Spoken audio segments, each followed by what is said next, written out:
Thank you for choosing Next Level Lineups. I'm going to walk you through just the basic functionality of the lineup card program. So to start, you'll start in the roster tab here, which is the far one down on the bottom there to the far left, and you're going to enter your team roster. Now, depending on your version or any customizations that you might have done, your version might look a little bit different, but the basic functionality is going to be the same. So you're going to input your roster. You want to make sure to always include the number and the name. The roster is going to populate all of the drop-down menus for your lineup card. And so always make sure you include both the number and the name. You can use the number symbol if you want, or you can just type the number. You can do first name and last name. You can do first name and last initial. You can put the number at the end if you prefer. Just as long as it has both the number and the name, you'll be fine. So you'll populate all that. The standard comes with 30 spots that will copy over to your lineup card, the umpire's lineup. If you need more, just let us know and we can add more. So once you're done filling out your entire roster, now it's time to create your lineup. You'll select the date, and from the drop-down menu, select your given date for your game, and you'll have the current year here already, and then you can type in your opponent. So anything you'd like to put there. Now to make your lineup, you'll just click in that row and you'll see the drop-down menu populating all the names from your roster. So you'll make out your lineup for that particular game. Click over to the right to get the position. You can use the numbers or those exact symbols for the position. Continue all the way down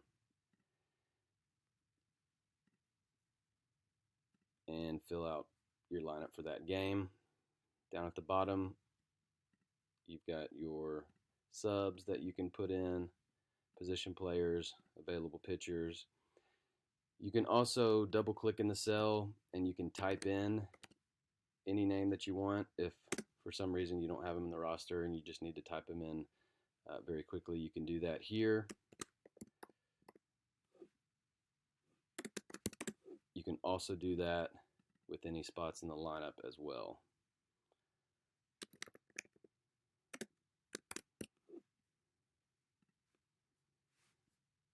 So once you've created your lineup, all edits to your lineup happen here in the dugout lineup tab. That's going to automatically copy over to your umpire's lineup. So you can see here the names as well as the positions have copied over into the 3 different copies of your lineup card. Your roster here is going to populate from the roster tab.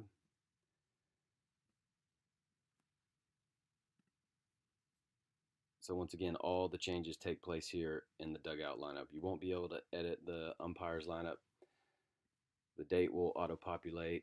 So the reason that you're unable to make any edits here, you'll get an alert like that it's protected and unable to edit, is so that you don't accidentally have to duplicate your work from here and then re-enter it on the umpire's lineup. So you know whatever you've created in the dugout lineup automatically is going to copy over it, and you don't have to make double edits or you accidentally have one lineup different from the other. Everything's going to copy over exactly like you have it in the dugout lineup. Then down at the bottom, you can click here and type in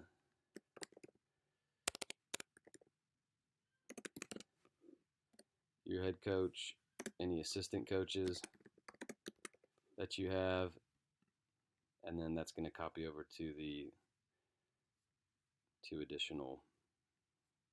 When you're ready to print on your dugout lineup, you're going to load in the legal cardstock, the non-perforated. Just hit print, and that's ready to go. When you're ready to print your 3-part lineups, click on the umpire's lineup tab, click print, and that will automatically populate, load your perforated, and so that's going to print in landscape with your 3 copies there that you can tear apart with the perforations. You also have a blank dugout lineup and a blank umpires lineup tab. This is so you can just quickly print some blanks if you wanted to take some on the road with you, so you don't have to take the time to go in and delete all of the information on your last version of your dugout chart or lineup card. You can just come over here, change your date, put in an opponent, or you can leave that blank and just print some blank copies very quickly. Same with the blank umpires lineup. That is going to load your roster, but the lineup portion will be blank, so you can have some copies on hand to handwrite. On your BP schedule, the date is going to load from whatever you select in the dugout lineup. So if I change the date here and go to the BP schedule, then that date is going to load right there. So again, make those edits in the dugout lineup. Then you have your section. You can change the times if you want.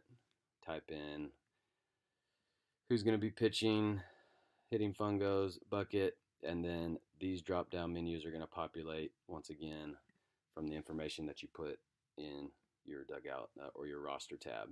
So whatever goes in the roster on that first tab is going to populate any drop down menu where it exists in your dugout lineup or in your BP schedule. So that's the basic functionality of the Next Level Lineup Card program. Again, you may have some different functionalities depending on the version that you received or any customizations that you might have. Let us know if there's anything that you need us to adjust, and we can do that. But we appreciate you using Next Level Lineups.